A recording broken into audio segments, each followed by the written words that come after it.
everybody, and welcome to this week's episode of Attendance Bias. I am your host, Brian Weinstein. Halloween is, without question, one of the highest profile nights of the Phish calendar. All Phish Halloween shows are judged, compared, and, for better or worse, they all claim their spot in the band's mythology. But as part of a pattern that's been discussed on this podcast before, it's not always the high-profile night that gets the best show. It's usually the night before the night. When it's New Year's Eve, it's December 30th we talk about. In this case, it's October 30th for Halloween. Today's guest, Eric Doyle, chose to tell us about his experience at October 30th, 1998 at the Thomas and Mack Center in Las Vegas, the night before Phish covered all of the Velvet Underground's classic album, Loaded.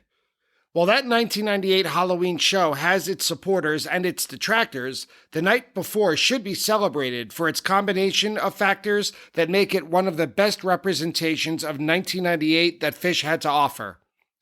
With The Story of the Ghost having been released just days prior, the band making high-profile appearances on David Letterman, sessions at West 54th, and other promotional outlets for the new album, Phish was at a crossroads as to how involved they would become with the record industry at large.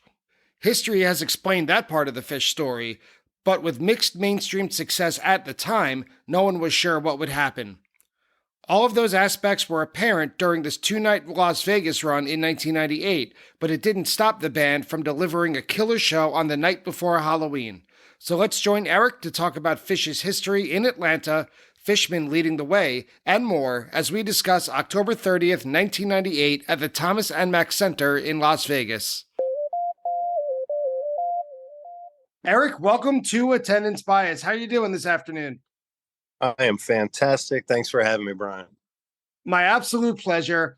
I'm very excited today to talk about the show that you chose, October 30th, 1998, at the Thomas and Mack Center in Las Vegas. This would be what I think Helping Friendly Pod co-host and I, Brian Brinkman, called the night before the night, where sometimes all of the excitement is up for, the 31st, whether it's Halloween or if it's New Year's Eve. It's almost always the night before that gets more of the love. So I'm excited that you chose this show. Yeah, and not that was intentional. However, I agree with you completely. Countless examples, and this one is for me personally, the most prime example. And I've seen a few of those night before and night of types. Not a bunch, but a few. Yeah, and this show also, I don't know much about it, or I didn't before you suggested it. I've listened to it since, of course, but all I know of it or knew of it was the filler that was on the Fly Phish official release. And Do you remember, I don't remember off the top of my head, what exactly portion of the show people were able to hear from the live Phish? Yeah, so because they're savvy, they went ahead and put the antelope on there from set one only. And then I can look real quick because I believe the entire second set is there. The whole second set is on the filler as well. So that was kind of the focus of it, but they definitely included the antelope, which we'll get to.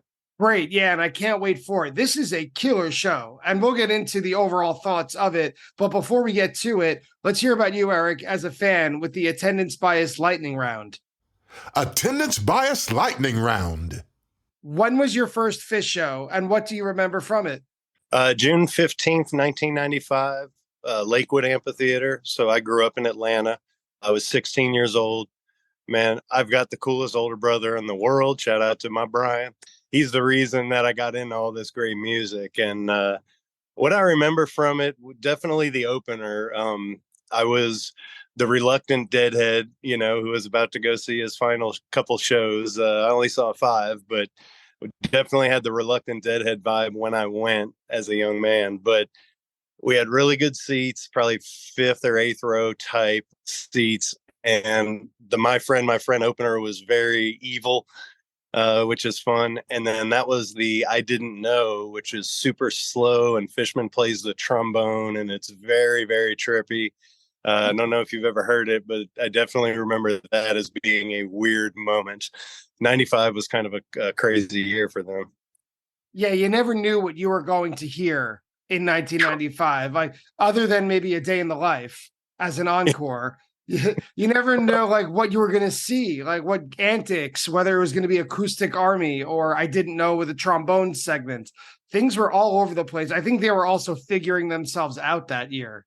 Yeah, right. Coming off, getting into the bigger sheds and things like that. Coming off the successes of the speed jazz era. That's what we called it, the 91 to 93, and then it just really set it up where 94, they knew that material so well. They played it so often. 95, they were very intentionally pushing some different directions, setting up for, what was to come in 96, and which is an underrated year like 98, of course, 97 in between, which set up all the success that they had. So first of all, I got to say, you were 16 years old at your first show and you were already a jaded vet. No, not a jaded vet. I was just that I reluctant because I love the Grateful Dead and having seen a few shows, I wanted it to keep going. And I seeing the Phish only because it yet wasn't cool to like them, and I don't mean that in a stupid way. But I was 16, I was stupid, but I wanted to go see what the fuss was about, and I had listened to enough tapes to be able to know what the heck was going on. So it definitely put that squarely in my perspective. And not to go too far off on a tangent, but living in Atlanta, everything came through there, right? So it was easy to see a lot of shows. They came back to the Fox Theater in November and did one of the most epic 3-show runs, for that era. It was phenomenal. What was your most recent show, Eric? And what did you think of it? So we were in Nashville last weekend. That's why it's kind of cool to talk to you as well. We only did the Friday, Saturday because we've got kids and we had to go back home on Sunday. So I can speak to those. Friday was my 70th show. And then Saturday, as far as the two, to compare them, I would say that Saturday was definitely a little more of a trippy show, a little bit more dark Phish. We can progress on in the lightning round when we get to the controversial opinion part. And we may discuss a little more of the Nashville shows, but I mean, they were good. Indoor Phish is the best Phish.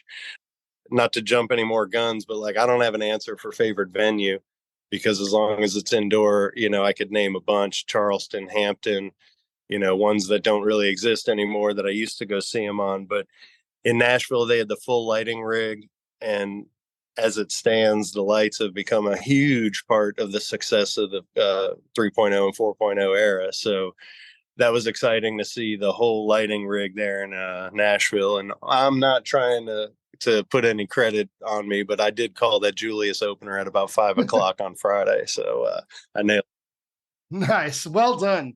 Well done. And speaking as a New Yorker, I could also say fall tour, not only indoor Phish, but fall tour Phish is where it's at as well. And Yes, in sir. addition to that, Nashville in the fall is so beautiful.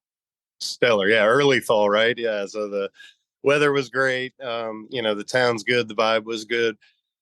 My wife and I, since Deer Creek 2010, have been floor people. So there really have been very few shows since then where we're not on the floor. We're not the early rail riders, right? We're looking to make friends as opposed to enemies, some of those weirdos down there, but we just like getting close. So we were up there for both nights as well. And, lots of good people, the funny folks too. But yeah, man, it's a great scene up close there. Just to, the intensity, the focus, that's kind of what we like about it. Aside from Phish or after Phish, which band or artist do you think that you've seen live the most number of times? Man, this goes back to Atlanta as well, because the answer is Widespread Panic. I stopped seeing them really by 98 or 99, but to go party, we would go see Panic in and around Atlanta, meaning Charleston, Charlotte, Tennessee, all over the place. Oak Mountain shows, we caught all those in the mid to late 90s. Just to go follow the party. I mean, I liked the music a whole lot. Started liking it a little bit less and less, but I've probably seen them 40 times or so just out of chasing them around back then. Since you've mentioned Atlanta so much and that you're a native, what is the best Phish run that's ever taken place in Atlanta? Is it better at the Roxy in 93, the Fox Theater that you mentioned? What do you think is the best show or the best run Phish has played in the city? The best show in Atlanta. It might be my brother's, which was at the Civic Center. My brother's first is what I meant to say, which was the Civic Center 94. That had a 4-play long time in it. But man, it's that 95 Fox Theater run. And that's hard to take anything away from Halloween 96 because that was an amazing experience. That's part of the weirdest thing I've ever seen at a Phish show. That Fox Theater run in 95 was absolutely insane. That's an 11,000 person old style theater. So it's really unique, and just a place they've outgrown, for the most part, for it to be realistic anymore. But those shows were insane. And since you've hinted at it, we'll wrap it up. What is the weirdest thing you've ever seen at a Phish show? The weirdest thing I've ever seen at a Phish show was the overload. The end of the second set of Halloween 96. It also has to do a lot with my attendance bias there. And the reason I say that, I've seen a lot of weird things over the, 28 years and 70 shows. But, you've seen the video of all the weird stuff that was going on. The music is weird. Fishman's got his vacuum, which is always funny. You got guys drilling on stage and televisions and people walking back and forth and just so much madness. I was on a front row of the balcony or one of the balconies. I don't remember if it had 2 levels, probably did, but so I had a really good view. But my buddy next to me, sleeping Scotty, fell asleep and probably late second set. The best part of it was after the house lights came on, he woke up and said, "Man, what happened?" And I didn't really have a very good answer to what had just happened on stage. And I definitely failed trying to explain it to him. And he's like, "What the fuck are you even talking about?" But yes, the overload was very strange.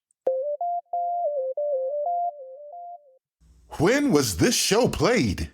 Well, today's show, October 30th, 1998, was at, again, the Thomas and Mack Center in Las Vegas. And we've taken a look at the Fall 98 tour on several episodes of this podcast. So just to zoom out a little bit to catch anyone up who is unfamiliar with this time in the band's history, Phish played the Lemon Wheel Festival in August of 98 to end that summer tour. And then October generally was pretty busy for them in terms of plugging and promoting The Story of the Ghost, which was released just a few days before today's show. It was released on October 27th. They also played Neil Young's Bridge School benefit at Shoreline Amphitheater, acoustic shows, or mostly acoustic shows.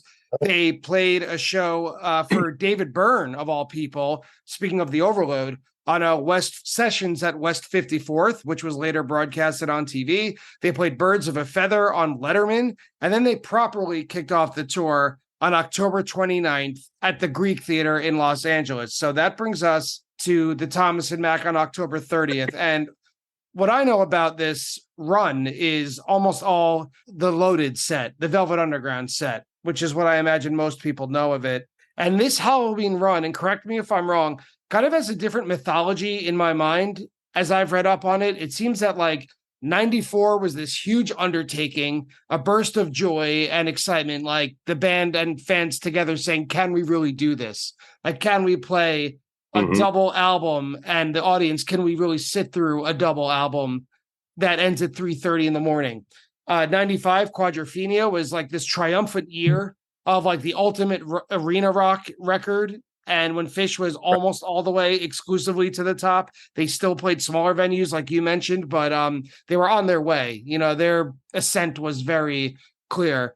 And 96, of course, 96 was probably, in my opinion, the most musically fulfilling and probably the most celebrated of all the musical costume covers. And it contributed to a tectonic shift in their dominant music style in 97, which was there was no Halloween in 97. But 1998 had some odd variables, like they were drifting towards some ambient or downbeat or beatless jams. They had a new album out. When they chose to play Loaded, it seemed like most people in the audience were unfamiliar with it. And the Velvet Underground isn't exactly like a groove dance band like the Talking Heads. They're not a crowd favorite like the Who. They're not a band you grow up listening to like the Beatles, Right. So but we're not here to talk about Halloween. So I just wanted to ask you, what was the vibe like in Las Vegas for the night before? And were you at Halloween? So yeah, luckily I was at Halloween. As a 19-year-old, just getting access to this entire show was a little difficult. I lived in New Orleans at the time, had just dropped out of college after a year of just kind of wasting my time because it wasn't for me. So the idea was I went to the bank to get a $2,000 personal loan to take a little pressure off of me while I was getting everything going. The guy said, "How about 10 grand?" So I said, "Sure." And then I got tickets to Vegas.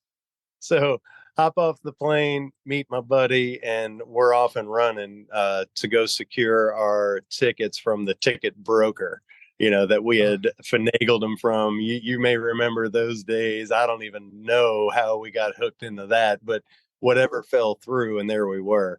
Anyway, we got our 10:30 tickets, but he didn't have any 10:31 tickets. So like everybody else, we were on the hunt.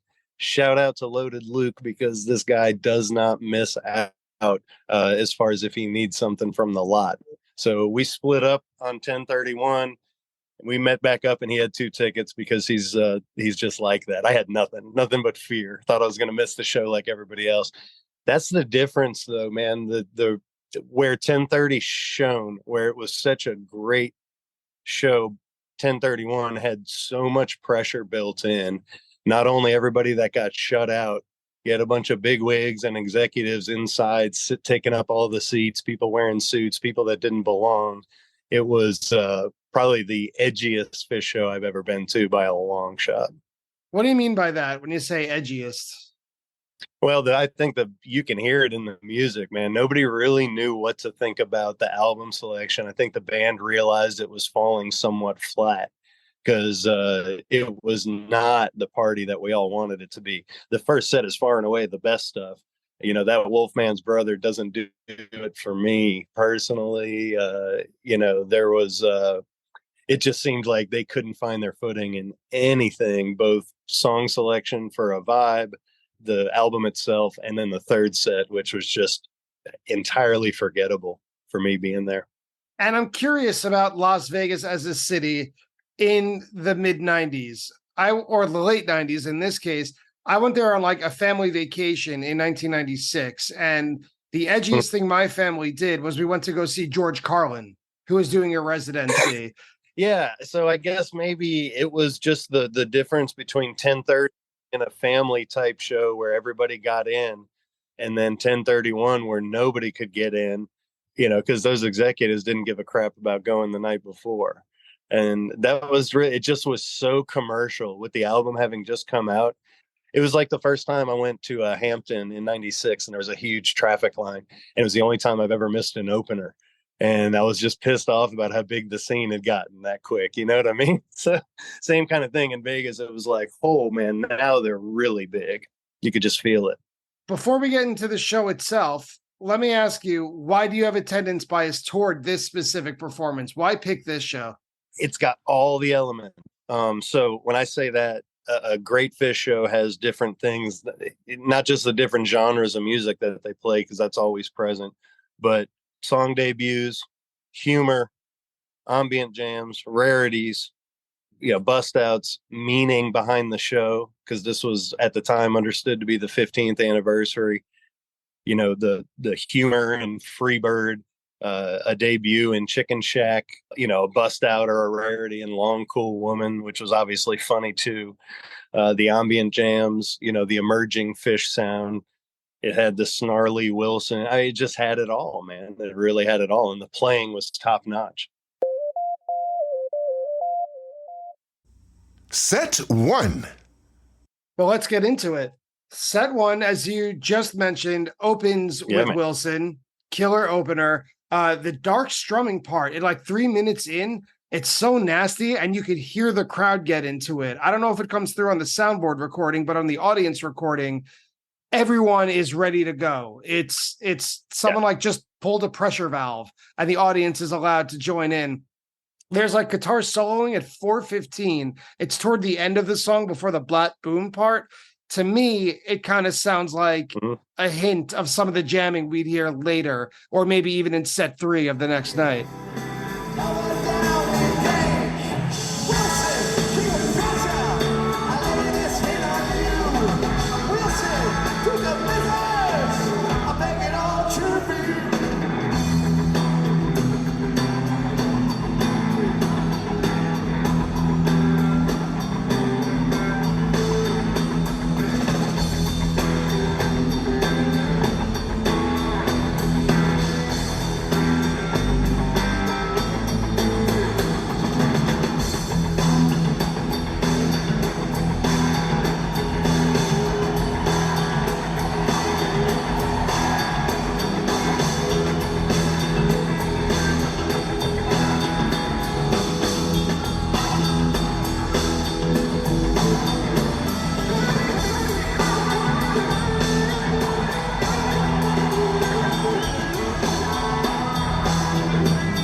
Yeah, and snarling too. It's funny, man. The couple of things I wrote about it was the really good crowd eruption and the tension release. You're exactly right. That was a classic '98 Wilson heavy rocker. Let you know they're ready to get down to business. Yeah, this show overall is a classic 1998 show. And I agree with what you said earlier in our conversation that 98 is an underrated year. There's an argument to be made that it's the best year of Phish. There's an argument to be made. I don't know if I'm ready to do it right now. I am not, but yeah, man, it's certainly can stand up to any of the other monsters. After Wilson is Neat, which was played 12 times that year with a shorter follow-up, only 5 times in 99 I checked, but it was a popular choice because it's also on The Story of the Ghost, let's not forget. I wish they'd play it more often now. And there was some syncopation, some tempo issues at about 3 minutes, but I got to admit, this is a tough song to keep steady. Yeah, man, they're not known for crushing that part of it, but I think it's, it can be as much quirky and fun in that as much as anything else. But kind of like a sports team, man, I'm always rooting for them to pull off all the composed sections, so that stuff makes me cringe. Yeah, it's loose. It's loose. Like they're willing to make those mistakes and laugh about it, as opposed to maybe the next night where they were a little tight or wound up. Yeah, there was no laughing in night 2, man. I can assure you. And you can hear the laughing during other parts of this show. So in the 3-hole is Scent of a Mule, which was always a nice way to kick up a first set. You can hear the excitement again of the crowd. I feel like that's a recurring theme. I wrote, and I'm not even sure what this means now. I wrote, the crowd is here for the tricks in Trick or Treat. I don't know what that means either, man, but I like it. I don't know. Maybe they're here for the fun stuff. Play the hell out of this one.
Yeah, I mean, there you go, because obviously that's always a setup for something fun, and this one was clearly the setup for what came next. So yeah, I mean, it was classically tight.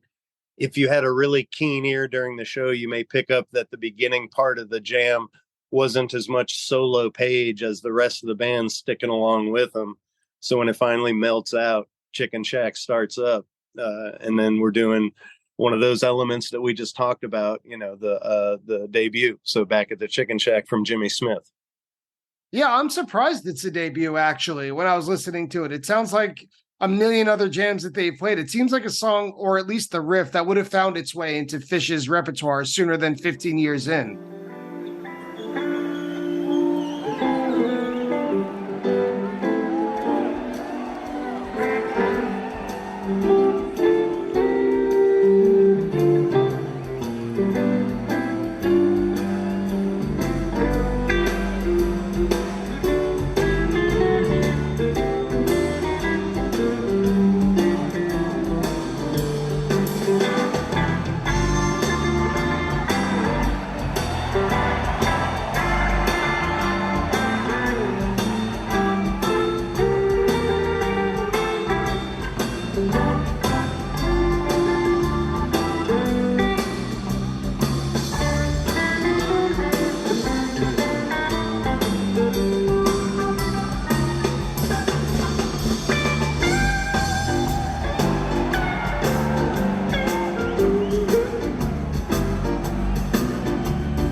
Yeah, surely they've teased it, man. That's one of those you probably heard, and another one of those songs or one of those kind of riffs.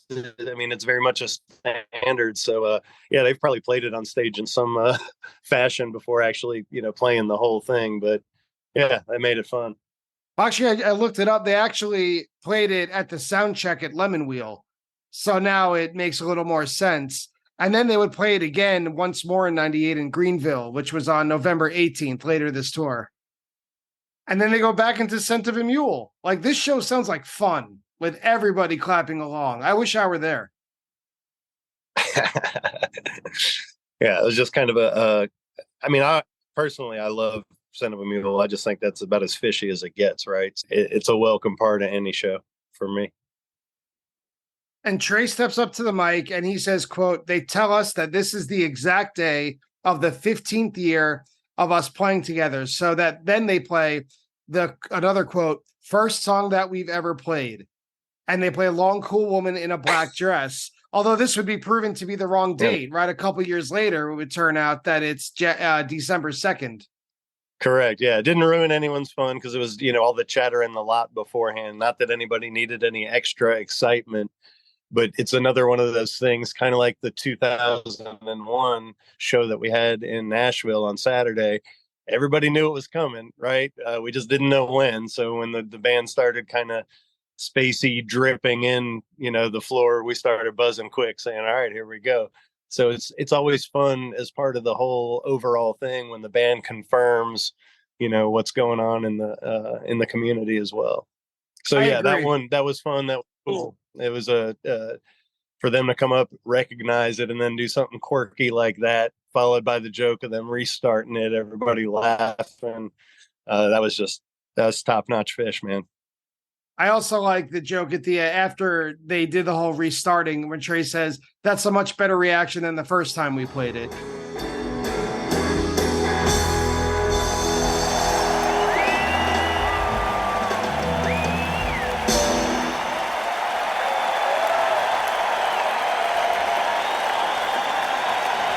We never did get much better than that. That was a much better reaction than we got when we played it before. Oh, let's play it again.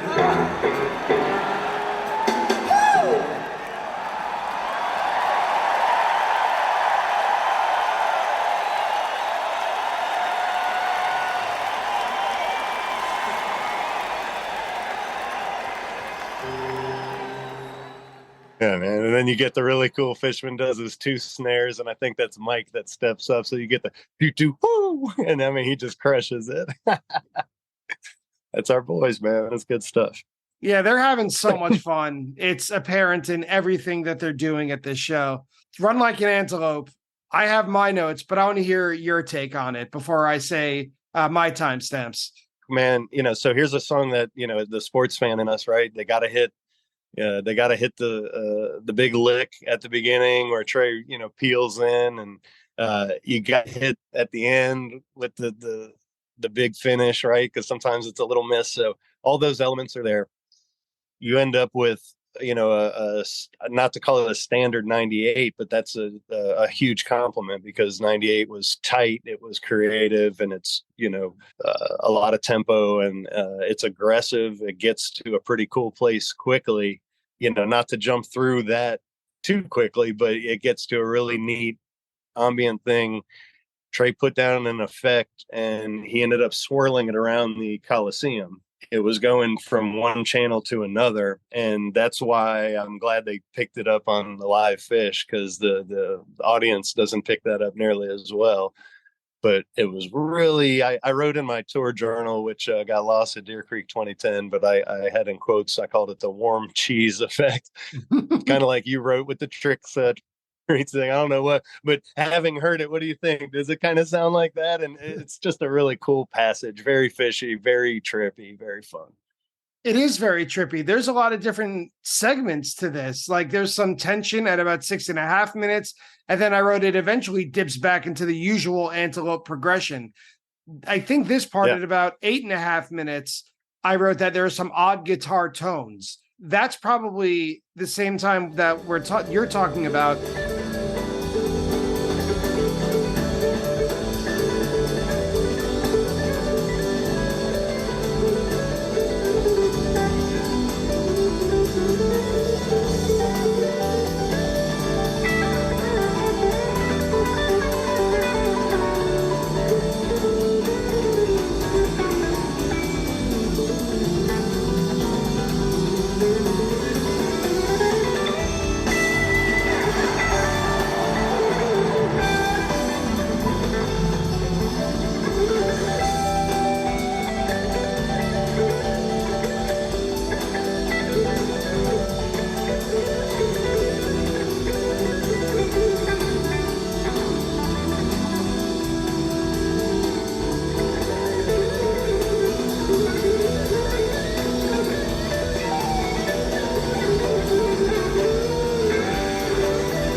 and then big time Antelope at about 11 minutes, and they drop out into Rai Rai Rocco, and then it goes all the way into a vocal jam where they use the word Ricola, like the cough All hell. lozenge.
Yeah,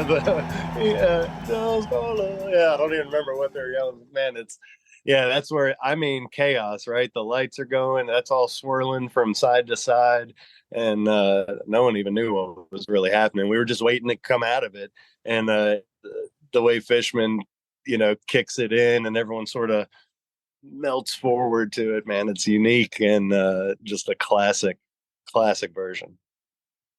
And they follow it up with Guela Papyrus, which is a fan favorite and just a solid, fun first set. Yeah, right. So that's like a one they used to rip a lot. They weren't at that time. And another one that's got its challenges.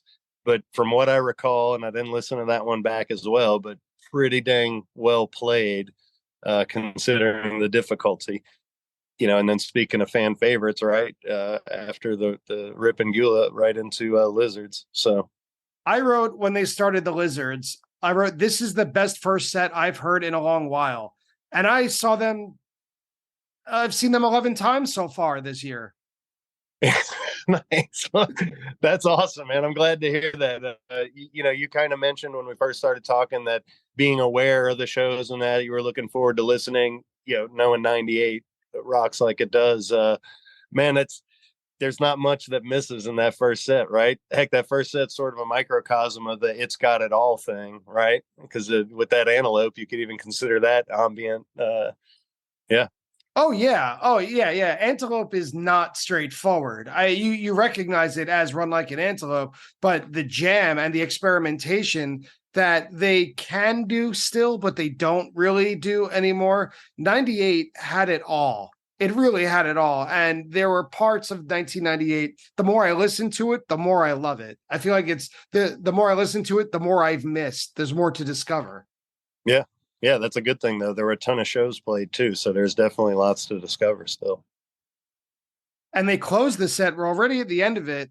I wrote, with Cavern, did the back half of this set time travel to 1991? I think Meat was the only song played that was debuted after 1993.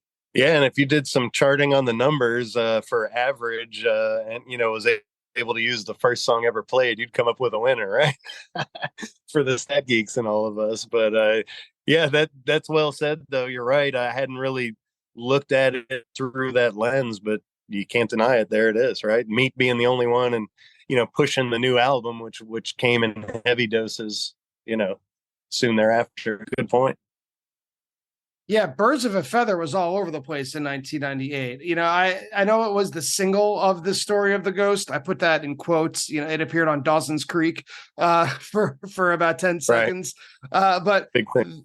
Yeah, but they played, I think, except for End of Session, I think that they played every song off Story of the Ghost over the calendar year. And I guess Meat was one that kind of held on for a while. And of course, the title track was debuted before the album was released. But this was a pretty solid album, The Story of the Ghost. And it was a time when I think Phish was really I don't want to say struggling because I have a feeling the band knew, but they were kind of flirting with this. How involved do we get with the record industry? To the point that you made about all the executives being at the Halloween show. Yeah, I'm sure it played very much into the immediate future, of the way they kept handling records going forward from there. So another really good point, man. Thanks for sharing that. That's cool.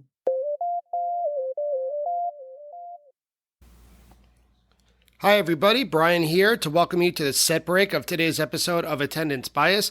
First, thank you for listening. And second, just a quick reminder to tell you that even though Attendance Bias comes to you for free, it does take a lot of work and it does take quite a bit of money to keep the lights on here at production. So I just wanted to ask a small favor if you could support the podcast in any number of the following ways. If you could leave a review or a rating of it on whichever podcast app you use. If you could spread the word, telling a friend or someone you think may be interested in it about it. Or probably the most concrete way is to go to www.buymeacoffee.com/attendancebias and donate however much you can financially to help with the continuing costs of Attendance Bias. So thank you again so much for listening, and I hope you enjoy the second half of today's episode. Set 2. Set 2 starts with Stash, and the first thing I thought is, what a surprise. Like a Stash set opener, that almost never happens. Yeah, and so here, controversial Phish opinion. We actually didn't do that, and we maybe will double back, but to tie it into the show here, I'm not a Stash guy. All right, so kind of like I heard a guy the other day on one of your shows talk about how he felt like he saw Down with Disease at every show for a while. That was how I was with Stash, and I felt like most of them did, for the most part, the kind of same things. So I would hit the head, though. I'm not mad at the song. I'm not mad at it, and they got to some really good parts. This is the best Stash of all time because it only lasts 7 minutes, 5.5 of which are the lyrics. But it's tight as could be. It gets down to business. And the difference is, instead of just flirting with Manteca like they always do and like they did in Nashville, and I was down there trying for everybody, I'm yelling, do it, just go for it, just do it. They finally played Manteca for me at Vegas 98. So instead of just messing with it, they got down to business. And this is the first time that, at least for me, that I remember that I heard the band audibly laugh during that night show. I'm thrilled at how patient they were because they were playing with Manteca, as you mentioned. Like you could hear it almost a minute before they actually sing the crab in my shoe mouth part. Yeah. They were playing with it over and over again, and they all came into it at the right time.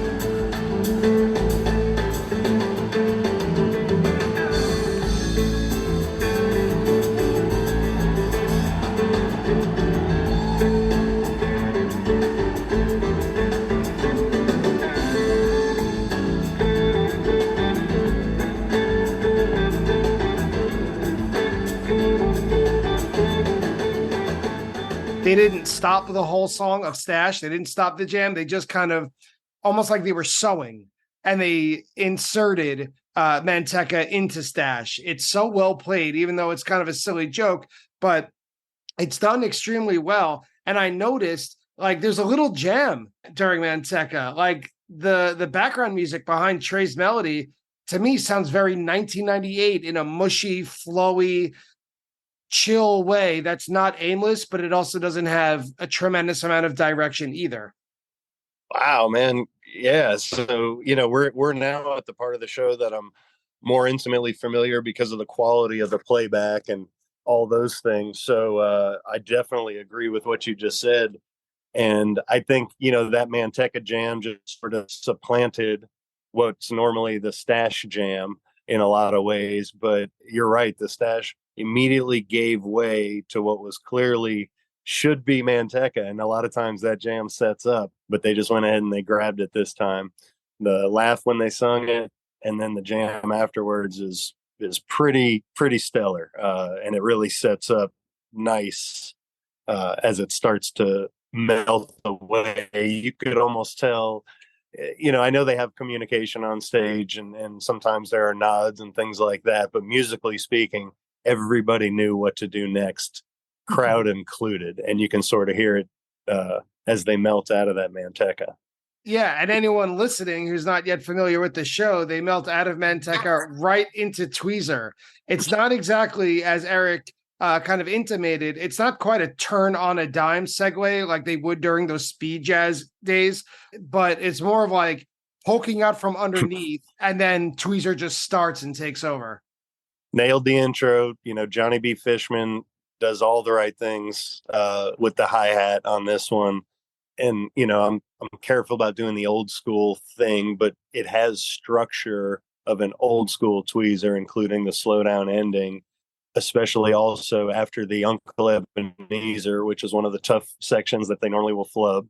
It's not normally, but often, normally in 3.0.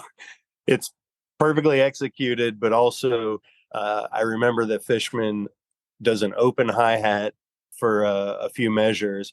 And man, when he snaps it closed, Trey drops a loop, and then we are in 98 tweezer land, and it's a glorious place to be.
So funny you put it that way, because I heard the same thing as you.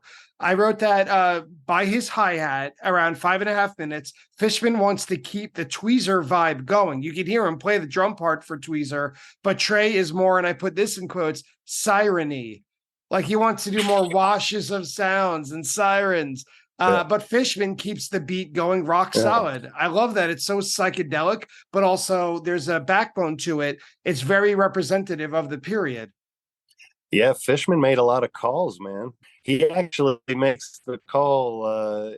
He'll use the cowbell for the coda from things like right before the Reba drum roll to wrap it up. That's his call. And I mean, him and Trey communicate, but that's his call. Back then, he had a lot more. He uses that 4 count on the cowbell right before they melt it into that tweezer. And when that hi-hat's open, everybody's waiting for him to close it, and they know that's their hey hole to jump into. And so it's just you said representative, and the jam does quite a few things in it. It's super exciting, but there's a lot to be said for all those big jam vehicles in that year. And who knew that after Tweezer, they go into NICU, and we would be calling that a jam vehicle for this show. You would have to. This is another challenging song to play, and this is a super tight version of it. That's a notorious flub vehicle, but the cool thing is, I think it runs about 8 minutes, maybe 9. But after they crush it, there's a 4-minute ambient section that sounds composed. But if it's not, and I kind of understand that it isn't. In fact, Trey plays one of his jams that, we call it the Good Times, Bad Times jam, because it seems like it's that same old jam that he got into for a while. Almost does it when he's playing around with his effects in these 4 minutes, but it's Fishman driven, and it's incredibly creative and the most stirring 4-minute segment of Phish music I've ever seen or heard.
The jam after the song is some of the most, some of your favorite music.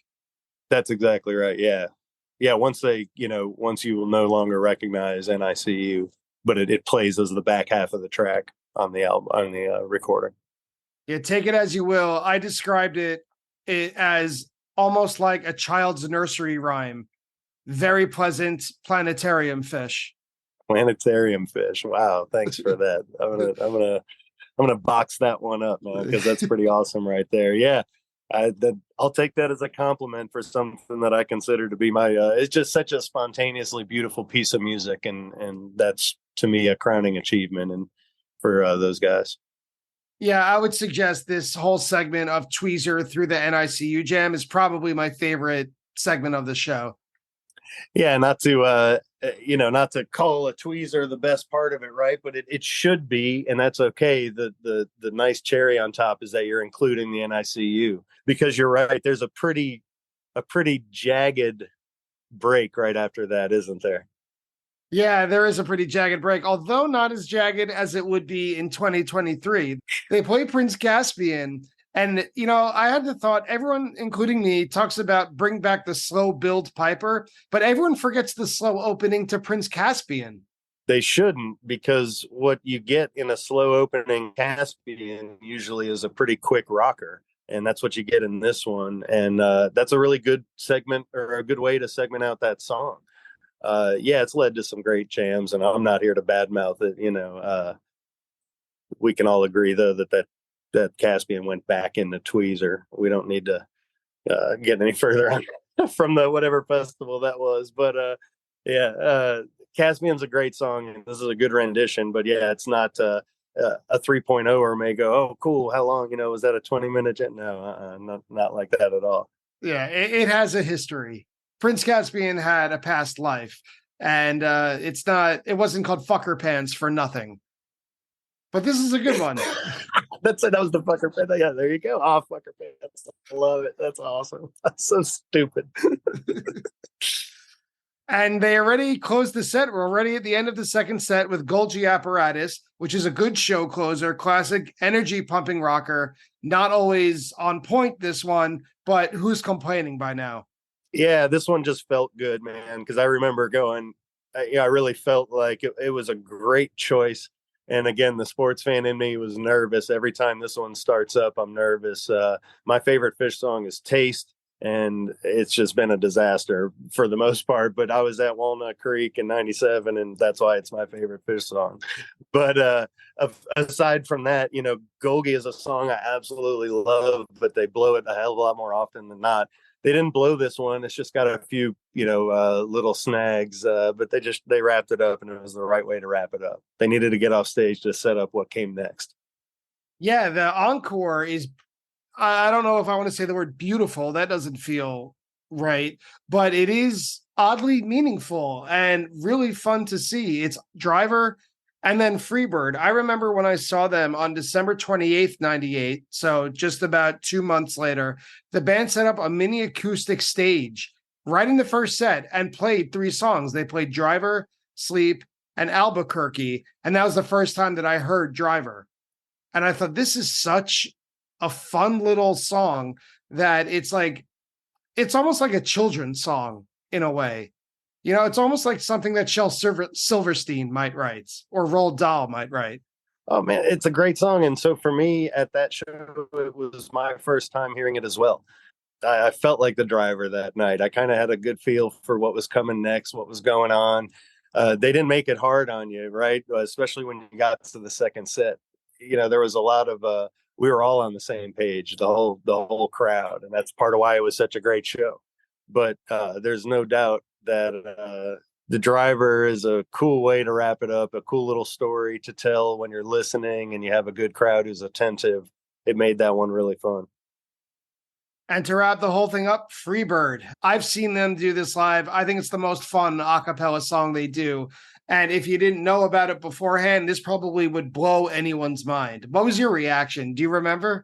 Oh, I definitely remember, you know, and so just from having heard it on tapes, I was familiar with what they did. So when it started up, you know, and just being recognizing the song right away, it was just the grin got even bigger because I already had a big one after Driver because it was new, it was different, it was fresh. I thought it was a debut at the time because I fancied myself as being up to date on everything, but I actually don't think it was. It was very fresh though.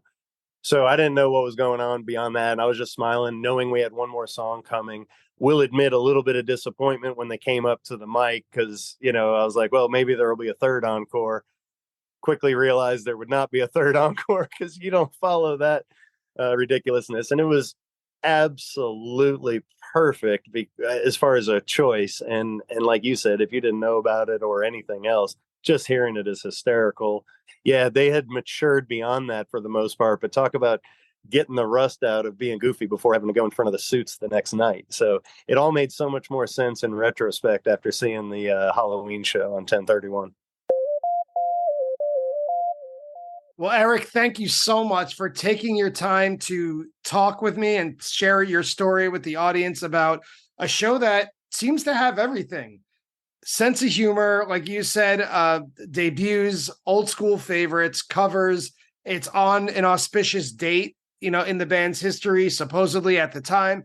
And it was the night before the night. And those of you at home who haven't paid attention or haven't had the opportunity to listen to the night before the night, October 30th, 1998, instead of Halloween, do yourself a favor and give this one a listen. If Halloween was the big game, this is the night before when you go out and party and have fun before the big game.